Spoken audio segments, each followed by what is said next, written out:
This is July 28, 2024. And first I want to welcome the folks who participated in yesterday's workshop. This Teisho is going to be about right speech, which is one of the practices of the Noble Eightfold Path that the Buddha introduced in his first sermon. The other practices are right view, right intention, right action, right livelihood, right effort, right mindfulness, and right concentration. And together, through our efforts to put them into practice, to activate them in our lives, they are the way to end suffering and the way to live in harmony with others. And along with the 10 cardinal precepts, they provide us with a moral compass, which is to say that they point us in the direction of not causing harm to others nor to ourselves. So to start off, let's consider right speech from the vantage point as it was probably understood during the Buddha's lifetime. The Buddha lived in a cultural moment when the written word was not common. In other words, it was an oral society.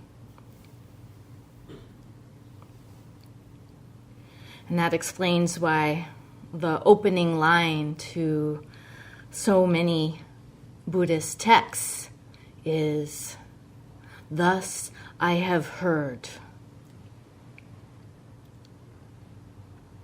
In an oral society, communication is based on immediacy. The spoken word can only be heard. If not firsthand in the moment, then by others who memorized it and transmitted it to others. And of course, as information gets passed on, it kind of takes on a life of its own. There's this classic listening game that shows the nature of an oral society. And when I was a college professor, I often used it as an icebreaker for the first class meeting. The way it works is there's a message, a starting message, and that's given perhaps in writing to, if necessary, to the first person. And then that person passes it on orally to the next, and then to the next, and the next. And this can cycle through, in a class, 20 or more people. And then when the last person receives it, they recite out loud the message that they received. And of course, it turns out to be radically and hilariously different than the first message that was sent out. And in oral societies, there are strategies to deal with this, techniques for memory, storytelling being the primary one. Storytelling has a way of linking the sequence of events and linking ideas so that the brain can recall it more readily.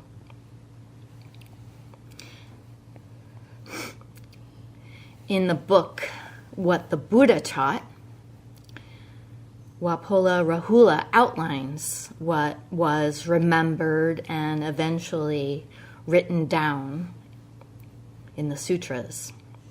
And this is what he says about how the Buddha defined right speech. Right speech means abstention. Abstention from 4 things. 1, from telling lies.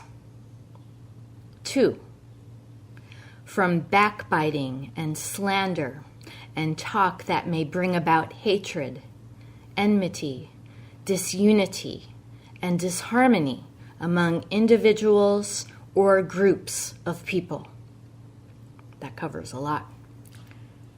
3, from harsh, rude, impolite, malicious, and abusive language. And 4, from idle, useless, and foolish babble and gossip. There's a lot of this kind of speech circulating in our society today. And we can readily see how it can manifest in the spoken word, and how distracting and toxic it would be in the context of living in a monastic community where people live, work, and sit together in close proximity. And this applies to practicing in a sangha, such as ours. And yet, what constitutes right speech, speech that doesn't cause harm, is not clear-cut at all. For example, sometimes lying is appropriate. There are situations where confidentiality and withholding information does the least amount of harm. And there are situations and individuals where sometimes harsh and strong language is called for. It's really needed to get a point across. And then sometimes idle chit-chat, babble is appropriate. Like just kind of absent-mindedly talking about the weather, or going on and on about a favorite Netflix program, or politics, whatever's on people's minds. Idle chatter can actually be a way of forming social connection in some contexts, although maybe not talking about politics.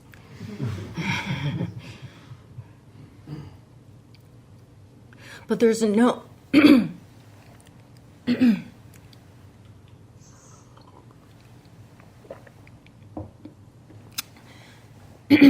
there's no set of fixed rules, no code to follow when it comes to right speech that would contrast it with so-called wrong speech. So the word right shouldn't be taken as a moral commandment. If you say or do something wrong, it's not as if there's some, Buddhist God that's going to send you straight to hell, or who's going to inform you that you're no longer eligible to practice.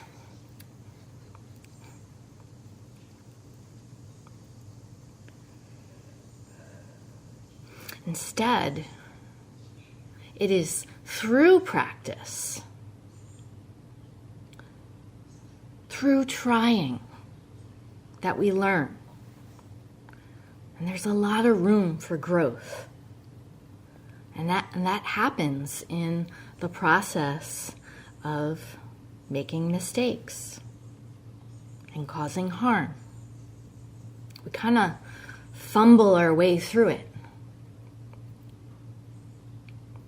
And ultimately, right speech, along with all the other practices of the Eightfold Path, are just that, practices. Again, it's all in the trying. Our speech has the potential to support mutual, nurturing relationships. And it also has the potential to advance self-interest and sow division. And we won't always get it right, will we? There will be blunders. There will be awkward moments. At times, we may overreact, get defensive, self-protective, and we may cause harm to ourselves and others, harm to our relationships. And even when we have the best of intentions, even when we're trying to be mindful, skillful, kind, we may cause harm.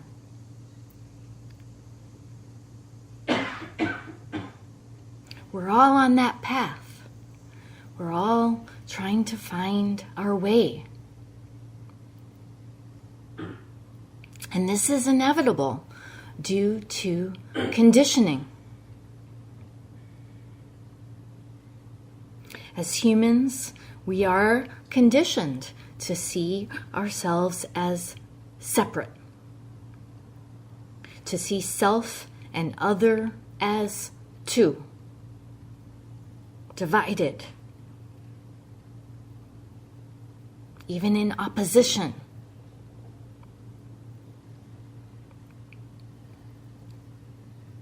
But skillful and kind speech and action,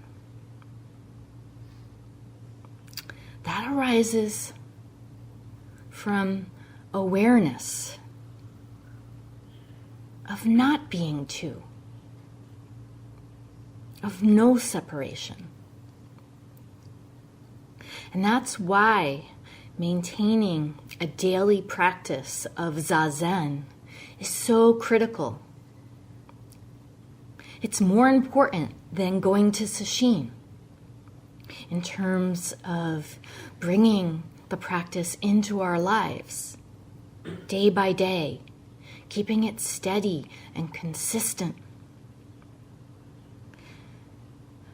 When we sit regularly, we're far more likely to have a stabilized mind. A mind that's not burdened by passing mental and emotional states.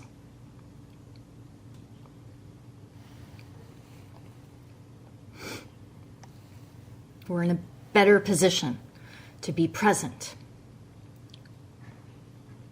and also to intuit what's needed in the moment, this moment.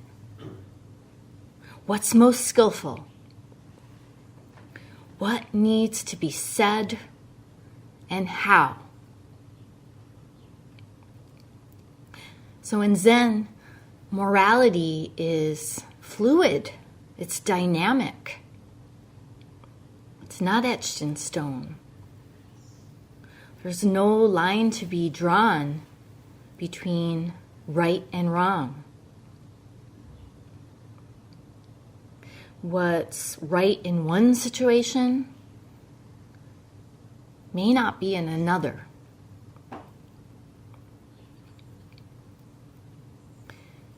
And it's true.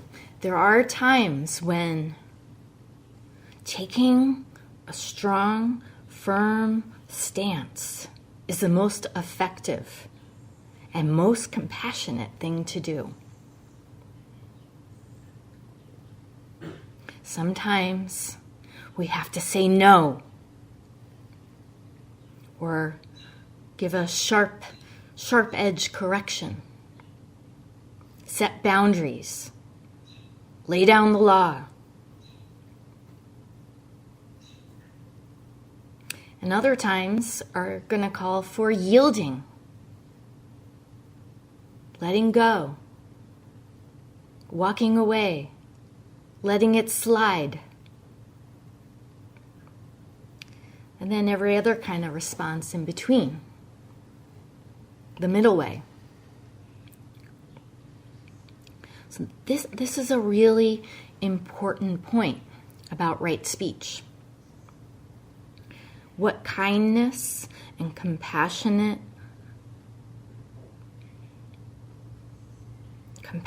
action look like in practice is not necessarily what we imagine them to be. Often people think that compassion must outwardly look like showing empathy, forgiveness, graciousness, generosity, giving in. And yeah, it can involve all of those things. But compassion can also look fierce.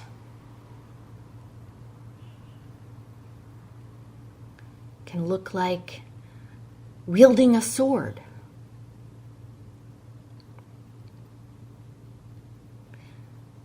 Seeing the true nature of the person before you and holding them up to it. Holding them accountable.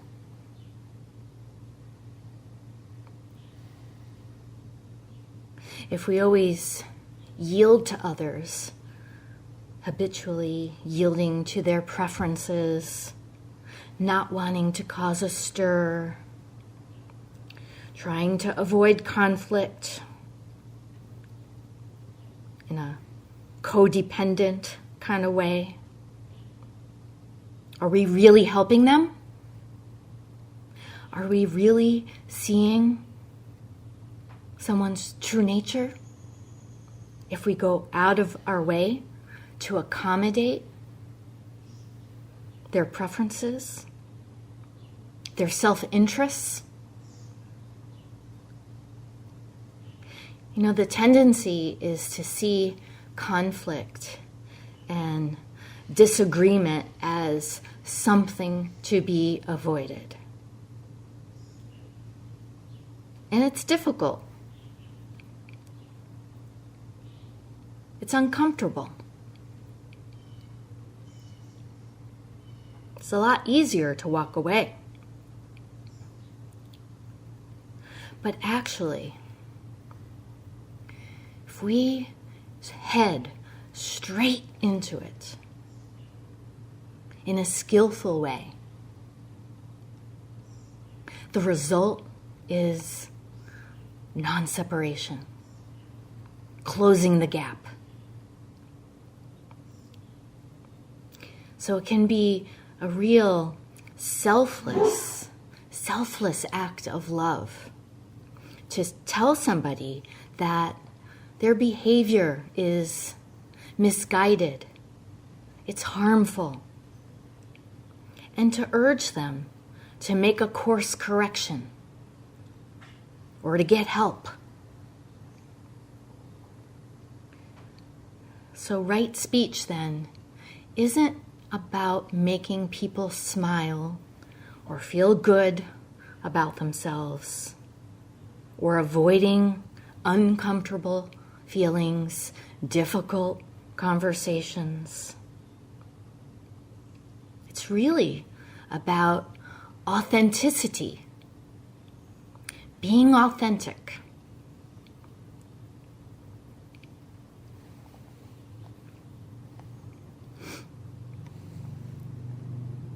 But how often are we inauthentic in our interactions and relationships with others? We want people to like us. We put time and mental energy into making a good impression. We want people to look up to us. We want to be in control of our image, what we're putting out to the world.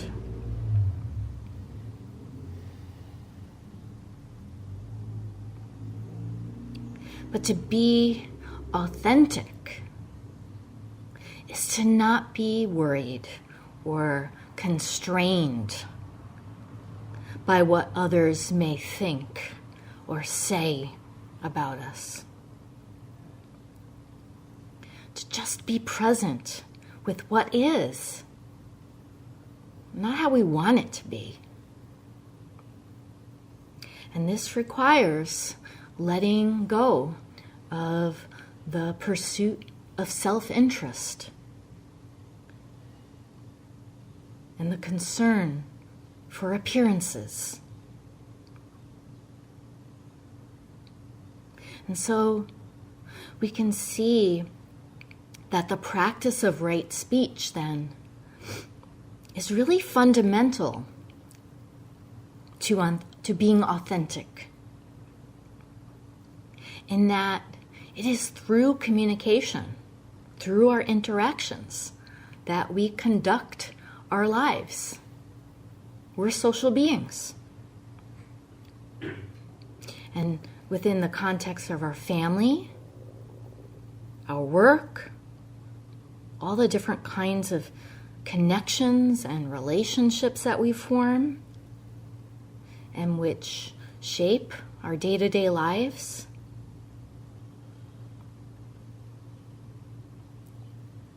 all the ways we engage in what's a very complex social world.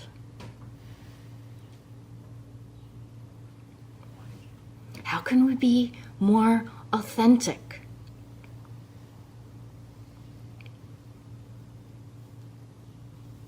And it is through practice. And that includes right intention and right effort. And Zazen.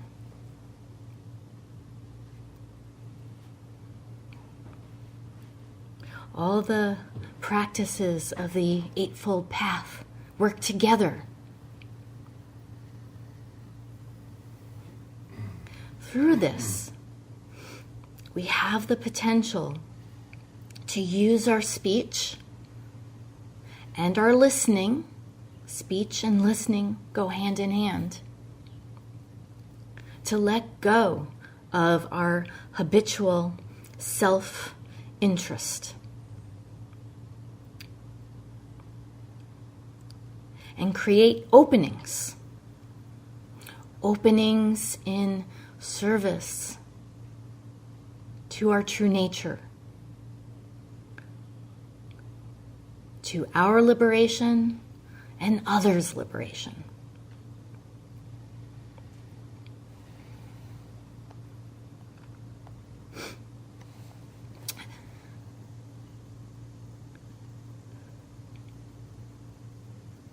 A good example of a situation that can lead to creating an opening is what happens when you're in a conversation and there's a microaggression. Whether it comes out of your mouth, another person's mouth, or if you're on the receiving end. For those of you who don't know, microaggressions are subtle, ordinary, often unintentional expressions of prejudice, bias. So rather than say some blatantly sexist, racist, or homophobic remark, it's more like a casual, seemingly benign comment or question. But it's informed by bias, unconscious bias. And for the person on the receiving end, it's the frequency and the repetitive exposure that causes the harm. It's like being told over and over and over and over again, you're different. You're a minority. You don't belong here. You're other. And one of the more classic examples of microaggressions is the simple question, where are you from?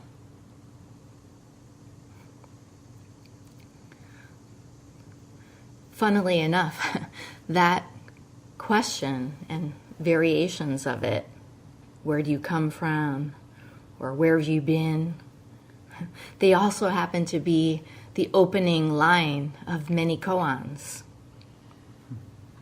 The student has to decode what's really being asked, and sometimes it's, where are you from? Oh, I'm from Staten Island. How about you? So it's really quite literal, but not all the time. Sometimes it's something else altogether. Meaning is in people, not in the words themselves.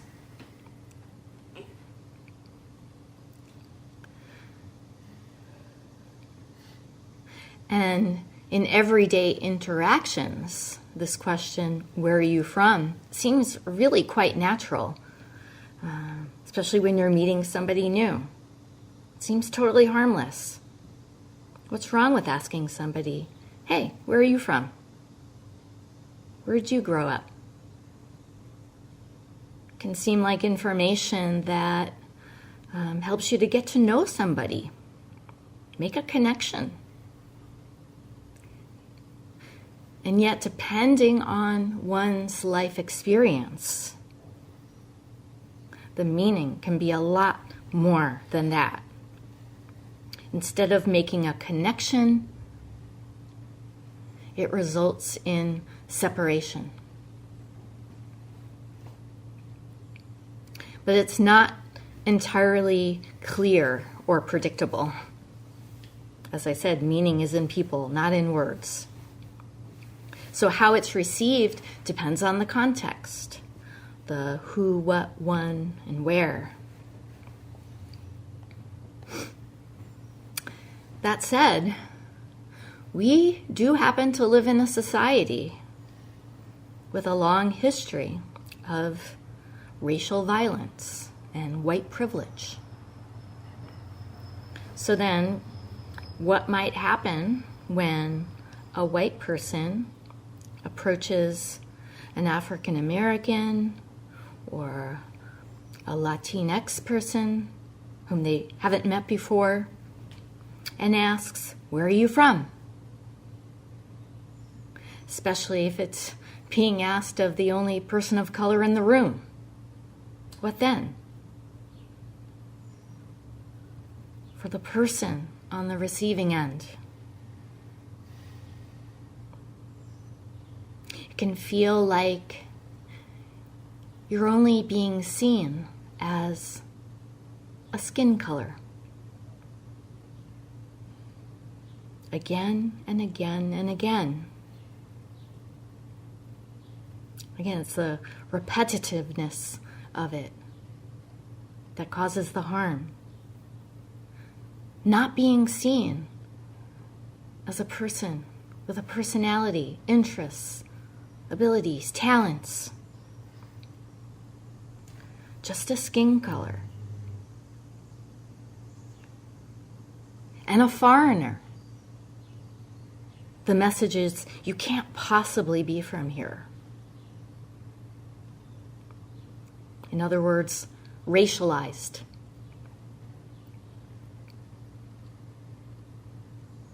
And it doesn't matter that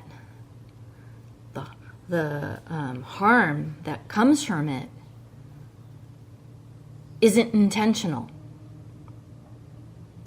What matters is the impact, the resulting separation that it causes. And it can really, really undermine a sense of trust and belonging. So what's the corrective? Well, one is doing our best to educate ourselves about our unconscious bias and how it manifests in our speech and action. And we all have bias. Each one of us is biased in one way or another, multiple ways. And that's just a product of social conditioning. Not one of us is excluded. So you don't have to beat yourself up about this. Another thing we can do is to show some care and support when you witness it happen to a friend or a coworker, a family member, or a Sangha member. Take them aside, check in, see how they're doing. Of course, you can also touch base with the person who said whatever may have come across as offending. Point it out to them skillfully. And if you're receiving the feedback yourself on something you said that was potentially hurtful, not getting defensive, being open to the feedback, saying thank you,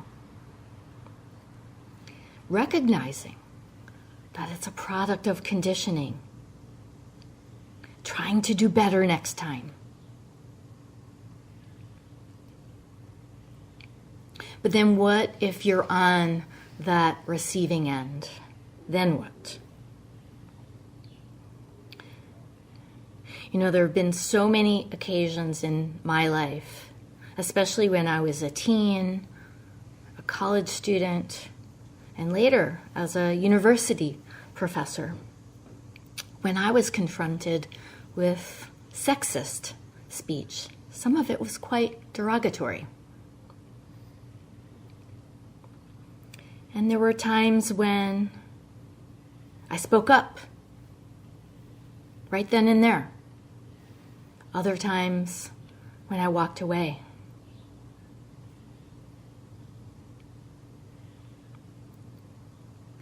Other times when I went to the person later on to talk to them about it. And then there were a couple of times when I reported it to a higher up.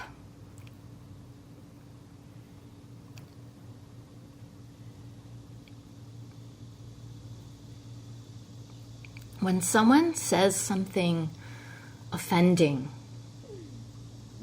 it's so easy to latch onto it and simmer in anger and not resolve it. And that can have an accumulating effect over time when it's repetitive. And this isn't productive, nor is it healthy.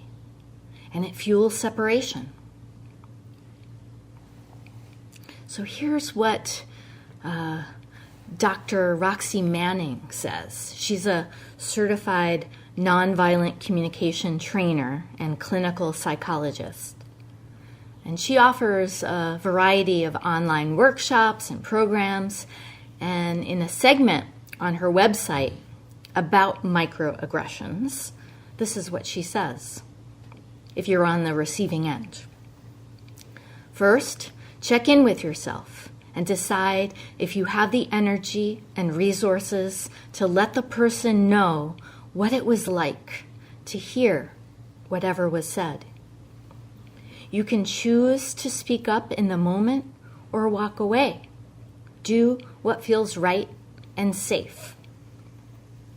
If you speak up, she says, if you speak up, keep the focus on the impact and do not shift to focus on the other person's intention. In other words, try to create an opening for understanding and empathy, recognizing that there's a good chance that the other person doesn't actually have any ill will towards you.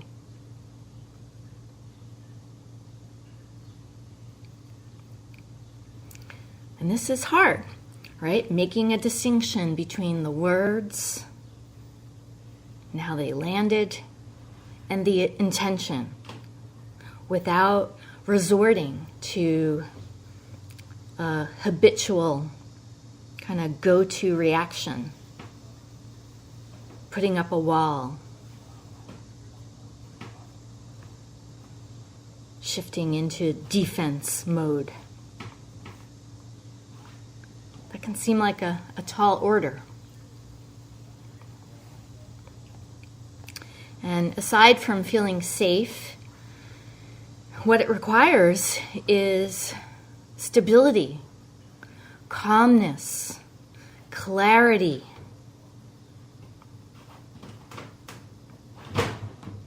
It also helps to learn and get some practice in nonviolent communication. So when you're in such a situation, you have some tools available.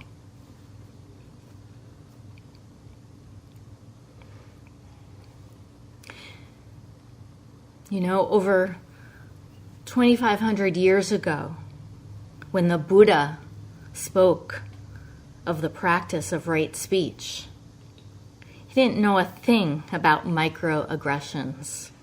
The concept didn't exist. It was actually introduced in the 1970s, and only quite recently has it gained a lot of traction. But what he did recognize was that speech has the potential to nurture and to cause harm. Here's what the Buddha said further about abstaining from speech that fuels separation. And this is as recounted by Rahula. When one abstains from wrong and harmful speech, one naturally has to speak the truth, has to use words that are friendly and benevolent, pleasant and gentle, meaningful and useful. And just to be clear, he's not talking about donning a fake smile or manufacturing pleasantness. What he's talking about is equanimity, a mind that's undisturbed. And then he continues, one should not speak carelessly. Speech should be at the right time and place. If one cannot say something useful, one should keep noble silence. Noble silence.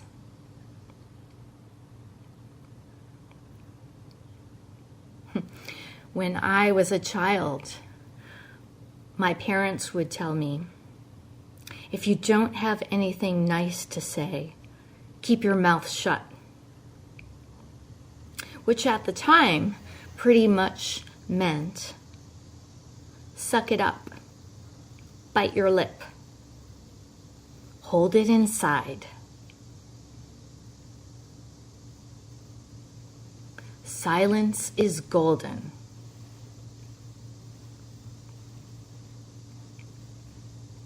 But when we do that, what often happens is that which we attempt to hold inside manages to work its way out in other ways,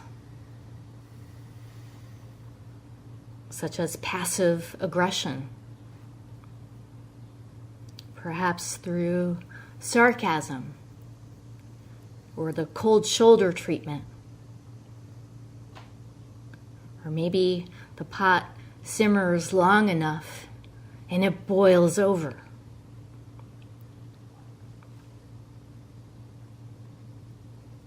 Keeping a noble silence is altogether different from holding it in. Noble silence isn't about holding back. It's about letting go.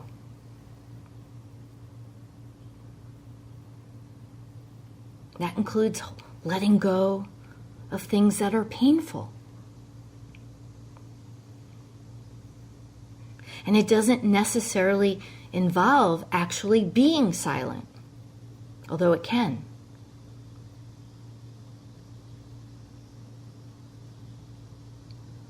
Most of all, what noble silence is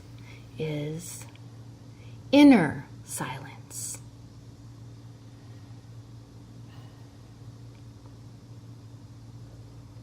And inner silence requires us to be attentive,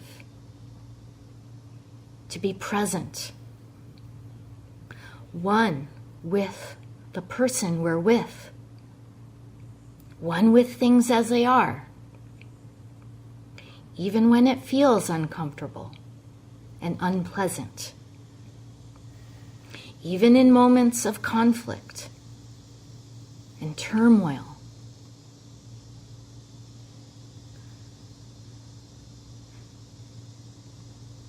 Even in those moments, we can close the gap between self and other.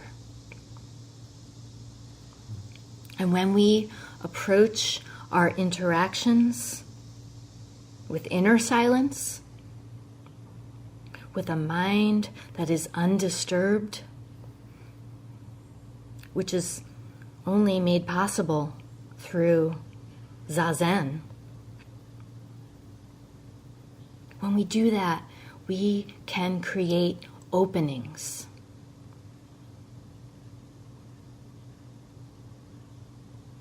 Openings that allow us to see clearly, not through the filter of our feelings and our thoughts and our memories, our knee-jerk reactions. Just seeing things as they are.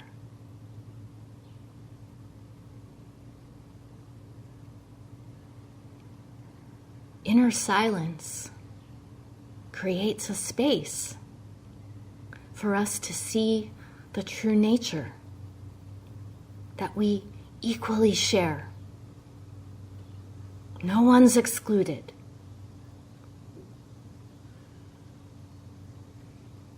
Not even mean people.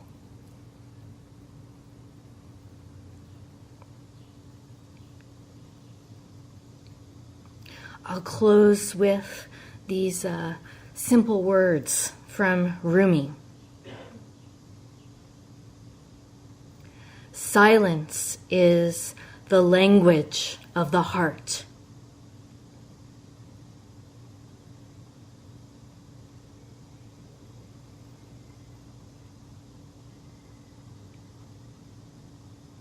Silence is the language of the heart.